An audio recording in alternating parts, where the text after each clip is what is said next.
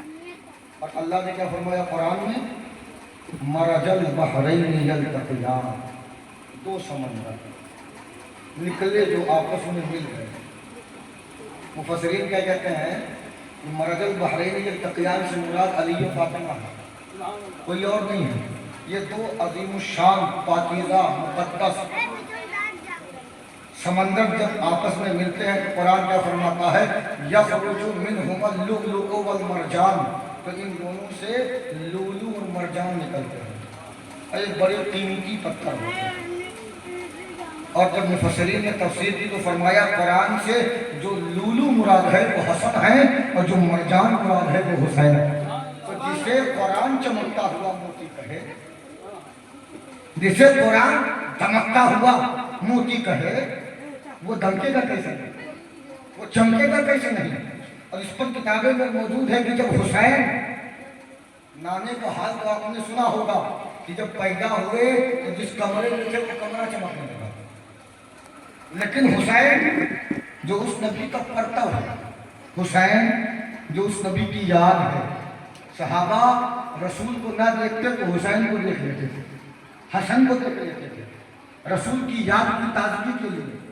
تو کتابوں میں ہے کہ جب حسین کسی اندھیرے کمرے میں جاتے نا تو کمرہ چمکنے لگتا، اندھیری گلی سے گزرتے نا تو گلی چمکنے لگتی، جس اندھیری چیز کے پاس سے گزرتے وہ چمکدار ہو جاتی۔ یہ حسین ہے جو خود بھی چمک رہے ہیں، جو ان سے ملتا ہے اس کو بھی چمکا رہے ہیں۔ تو یہ سنیوں کا مقدر ہے کہ سنیوں کے باپ دادا کل حسین کے عشق میں چمکے تھے، اور آج ہم خود اس کے عشق میں چمکتے ہیں۔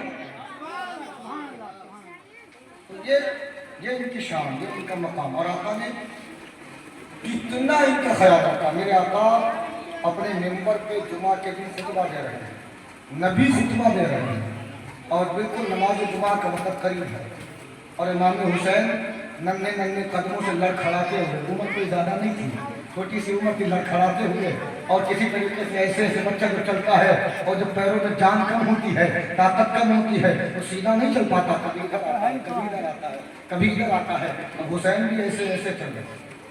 اگر حسین ایسے چلنے لگے تو مصطفیٰ جان رحمت نے منبر پر جو ہے خطبہ دیتے ہوئے دیکھا کہ میرا حسین آ رہا ہے، لال کپڑا پہنے ہوئے، سرخ لباس میں ہے، آ رہا ہے اور ایسے لڑکھڑا رہا ہے، تو مصطفیٰ جان رحمت کی محبت جوش میں آئی، خطبہ چھوڑ دیا۔ چھوڑنے کے بعد جلدی سے پہنچے، چل کر کے حسین کے پاس، حسین کو گود میں اٹھایا، اٹھانے کے بعد پھر منبر پہ گئے، کہا لوگوں سنو، یہ میرے بیٹی کا بیٹا حسین ہے، یہ میرا نواسا حسین ہے، یہ میرا شہزادہ حسین ہے، میں اس سے محبت کرتا ہوں، اور جو چاہتا ہے وہ مجھ سے محبت کرے، اس کے لیے لازم ہے کہ میرے بیٹے سے یہ مقام اور تربیت بھی میرے نبی نے بڑی اچھی دی تھی۔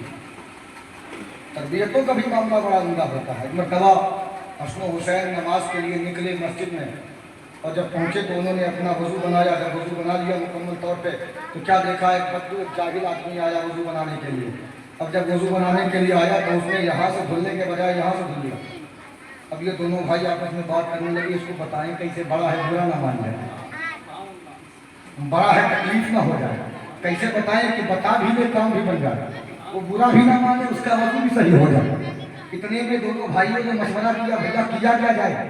تو کہا ایسا کرتے ہیں چلو اسی سے وضو کا مسئلہ پوچھ لیا جائے، اسی سے پوچھا جائے۔ اور پہنچے اس آدمی کے پاس اور کہا کہ کیا ہم وضو بنانے جا رہے ہیں، ذرا دیکھ لو ہمارا وضو صحیح ہے کہ غلط ہے۔ کیا انداز ہے، کیا طریقہ ہے، کیا پوچھنے کا سلیقہ، آج ہمارے بچوں میں نہیں۔ لیکن تربیت جب عمدہ ہوتی ہے تو بچہ لائق فائل ہوتا ہے. خیر وہ تو جنتی نوجوانوں کے سردار ہیں. جب بات ہوئی نا پھر حضرت حسن حسین نے کیا کیا, وضو بنانے لگے. جب وضو بنانا شروع کیا تو جان بوجھ کے جہاں اس نے خطا کی تھی وہی اس چیز کو چھوڑ دیا. وہ کہتا ہے پیارے بچوں یہ وضو کا طریقہ غلط ہے اور ہاتھ یہاں تک دھلنا چاہیے, یہاں تک نہیں. اتنا کہا تو اس کے ذہن میں بھی بات آئی, یار میں نے بھی تو یہیں تک دھلا ہے. کیا کمال کا سلیقہ تھا, کیا کمال کا ادب تھا. وضو بھی صحیح ہو گیا, سامنے والے کو برا بھی نہ لگا. یہ ایک انداز, اور اگر ان کا انداز نہیں اچھا ہوگا تو کس کا اچھا ہوگا, ان کا انداز بہتر نہیں ہوگا تو کس کا بہتر ہوگا. اور خیر ایک تو بات انداز کی ہے لیکن اللہ نے زبان میں بھی بڑی تاثیر عطا فرمائی. ایک آدمی اپنی بچی کو لے کر کے آقا کی بارگاہ میں آیا, مصطفیٰ یعنی رحمت کی بارگاہ میں حاضری دیتا ہے, عرض کرتا ہے یا رسول اللہ یہ میری بیٹی ہے, بڑی بیمار ہے, موت کے قریب ہے, لا علاج مرض میں مبتلا ہے. طبیبوں نے کہہ دیا ہے کہ یہ اب زندہ نہیں رہ سکتی. آقا کچھ کارن فرمائے. مصطفیٰ نے اس بچی کو دیکھا اور جب وہ آدمی کہتا ہے کہ جب میں اپنی بچی کو لے کر کے نبی کے قدموں میں گیا, نبی کی بارگاہ میں گیا, نبی کے دربار میں حاضر ہوا تو آقا سے جب میں نے عریضہ پیش کیا, نبی نے سنا. لکھنے میں نے کیا دیکھا کہ نبی کے کمرے کا پردہ کھلا اور ایک ننھا سا بچہ مسکراتا ہوا نبی کی طرف بڑھا. تو میں نے دیکھا کہ وہ نبی کی طرف بڑھا, نبی اس کی طرف بڑھے, اور نبی جب بڑھے تو نبی نے حسین حسین کہہ کے بلانا شروع کیا, جس سے مجھے پتا چلا کہ جو بچہ آیا ہے نا یہ حسین ہے, اس کا نام حسین ہے, یہ نبی کا چہیتا ہے. نبی تو نبی اس کو گلے سے لگا رہے ہیں, یہ نبی کا پیارا ہے, نبی تو نبی اس کو اپنے سینے سے چپکا رہے ہیں. وہ کہتا ہے نبی نے اس بچے کو اپنے گود میں بٹھا کے کہا بیٹا حسین یہ لڑکی تو لا علاج مریضہ ہے, تم اللہ کی بارگاہ میں دعا کر. خود نہیں کیا, حالانکہ نبی ہے, کہہ دیتے تو کیا نہیں ہوتا, کہہ دیتے تو سب جانتے ہیں میرے آقا کی زبان کی شان کیا ہے, میرے آقا کا مقام کیا ہے. آقا نے کہا بیٹے حسین یہ لڑکی لا علاج بیماری میں گرفتار ہے, بیٹے حسین دعا کر دو. وہ کہتا ہے جیسے ہی اس چھوٹے سے بچے نے نبی کا یہ جملہ سنا اپنے ہاتھوں کو ہوا میں اٹھایا اور اللہ کی بارگاہ میں دعا کی. کہتا ہے قسم خدا کی اتنا اثر میں نے کسی کی زبان میں دیکھا نہیں تھا. جیسے جیسے اس کے لب ہلتے گئے ویسے ویسے میری بیٹی کو شفا ملی.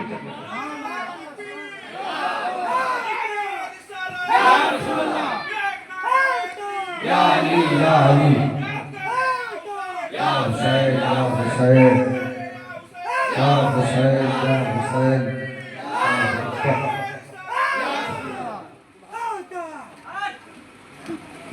ماشاء اللہ لگا تو کم سے کم پہلا نعرہ. سبحان اللہ, اللہ آپ کی عمر میں اضافہ فرمائے, لمبی زندگی عطا فرمائے. یہ شان حسین ہے. اور جتنے ناز سے مصطفیٰ نے پالا تھا کوئی نانا نہیں پال سکتا.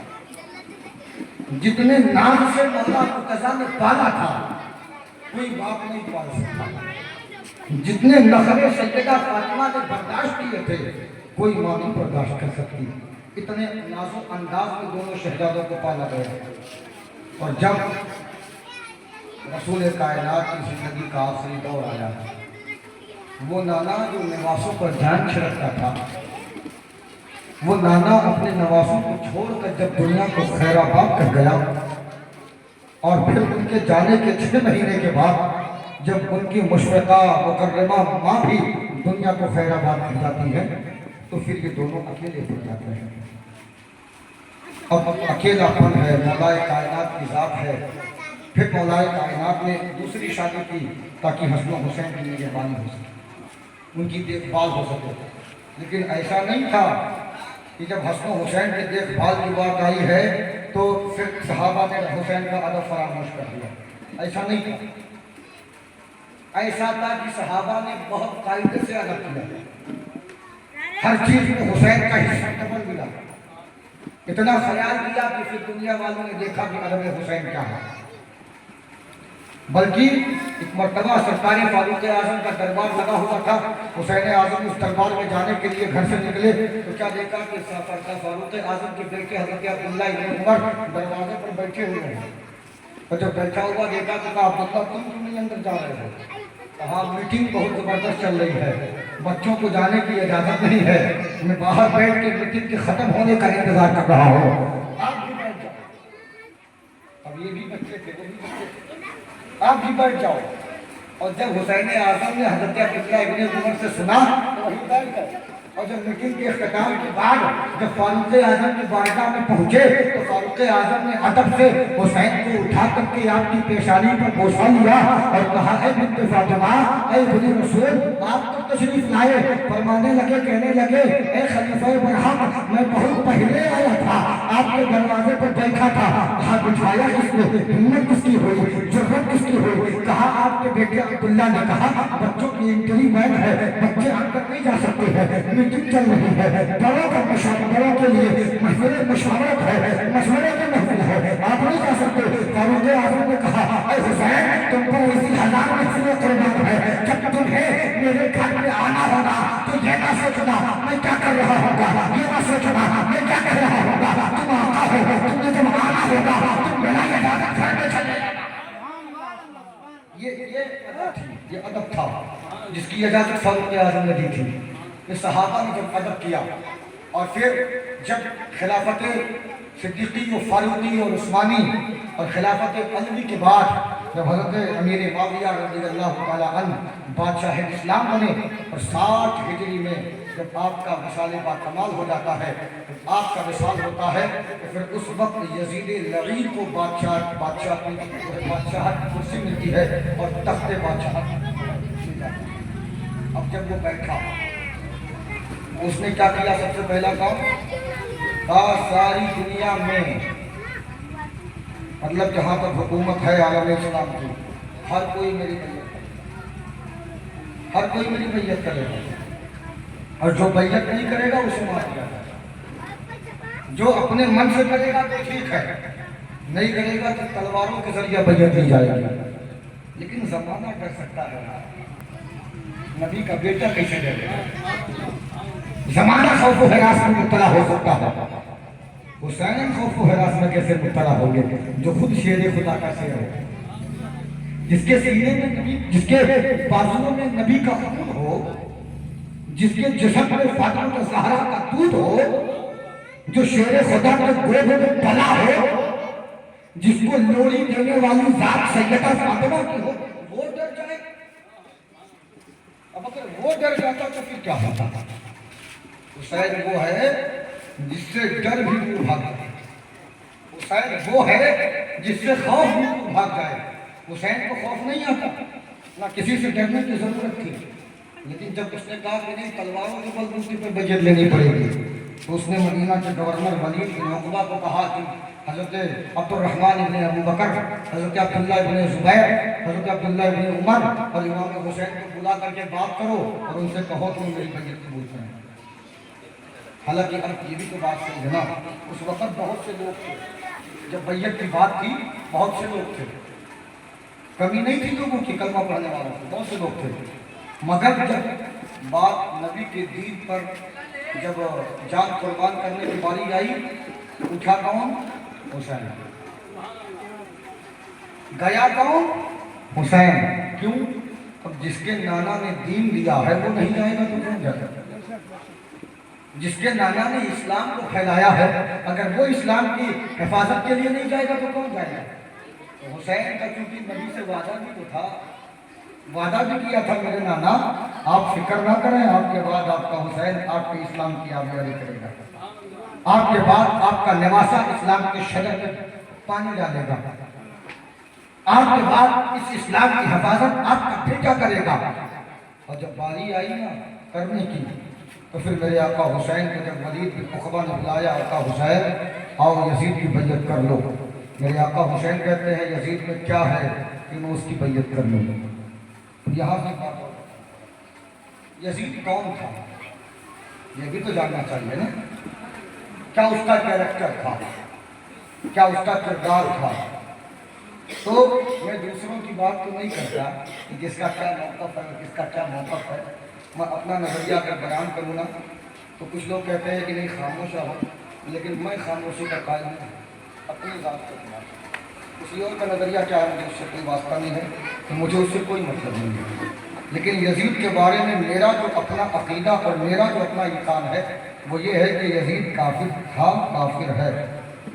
ہم یزید کو کافر مانتے ہیں، اور ہم علامہ ابن جوزی کی دلیل کو جو ہے نظر کے سامنے رکھتے ہیں، اور جو ہے امام احمد بن حنبل کے جو ہے موقف کو نظر کے سامنے رکھتے ہوئے ہم یزید کو کافر مانتے ہیں۔ اور کیوں نہ مانو جب حدیث موجود ہے مما کا اعلیٰ بغض عالم محمدی ماتا کافرہ، تو کیوں نہ مانا؟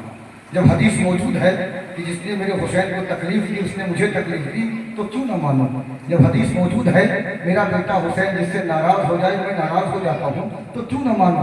اور اس یزید کو میں کافر کیوں نہ مانوں جس نے یہ اعلان کر دیا تھا کہ کاش بدر و احد و مخلوق زندہ ہوتے جنہوں نے محمد مصطفیٰ کا مقابلہ کیا ہے، تو آج اگر وہ زندہ ہوتے تو دیکھتے میں نے بدر کا بدلہ کس طرح لیا۔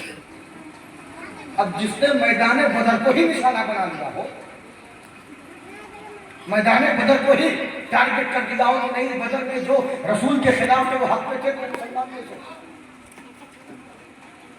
اور صرف اسی پر بس نہیں کیا اس نے، آپ اس کی حرکات کو دیکھیں۔ ہمارے یہاں شراب حرام ہے نا، اس نے شراب کو حلال کیا۔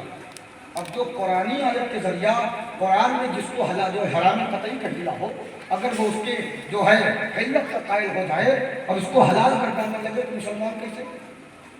نہیں، وہ الگ بات ہے کہ اس کا کیا موقف ہے۔ میرا موقف ہے کہ یزید ایسا غلیظ انسان ہے، میں کہتا ہوں یار میرے گھر میں کتا نہیں ہے، اگر کتا ہوتا نا تو میں اس کا نام بھی یزید نہ رکھوں۔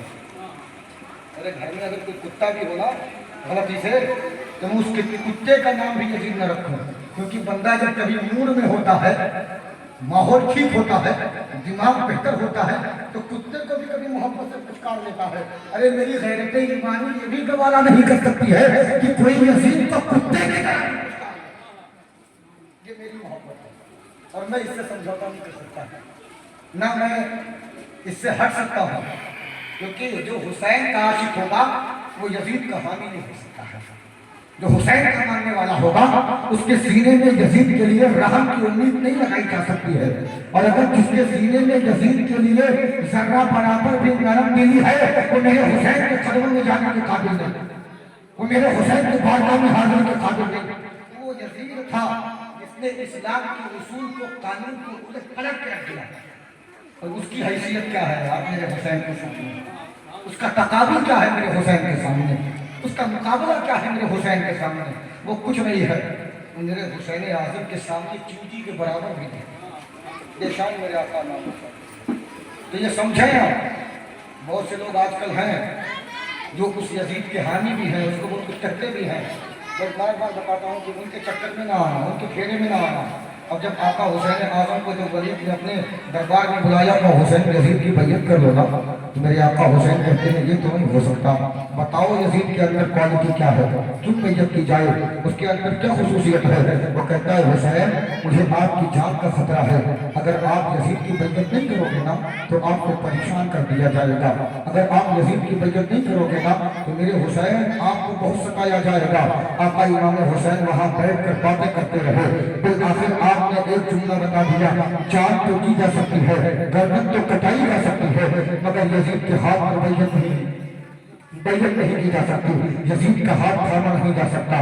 تو میرے حسین نے ولید بن عقبہ جو گورنر تھا مدینہ کا، اس کے گھر میں گورنمنٹ ہاؤس میں جا کر کے یہ بتا دیا یہ بھی ہو سکتا ہے۔ اب جب یہ مروان کو بات پتا چلی گا، مروان ولید کے پاس آیا اور کہتا ہے اے ولید تم نے اچھا نہیں کیا حسین کو جانے دیا، کیونکہ مجھے پتا ہے اب حسین بغاوت کریں گے، مجھے پتا ہے اب حسین یزید کے خلاف کھڑے ہو جائیں گے، اور مجھے پتا ہے کہ حسین سے زیادہ یزید کو ٹکر دینے والا کوئی نہیں ہے۔ مروان نے سب بار بار بتایا اب بھی وقت ہے حسین کو گرفتار کر لو، اب بھی وقت ہے نبی کے شہزادے کو گرفتار کر لو۔ ولید کہتا ہے مروان تو کیا بات کر رہا ہے، میں نبی کے شہزادے کو گرفتار کر لو، اس حسین کو ستاؤ جس حسین کو نبی نے اپنے کندھے پہ بٹھایا ہے، اس حسین کو ستاؤ جس حسین کو نبی نے اپنی زبان مبارک چسائی ہے، اس حسین کو ستاؤ جس حسین کے ہوٹوں پر مصطفیٰ جان رحمت نے ایک بار نہیں بار بار چوما ہے، اس حسین کو کیسے ستاؤ جو حسین مصطفیٰ کی گود میں کھیلا کرتے تھے۔ بالآخر میرے آقا حسین ہیں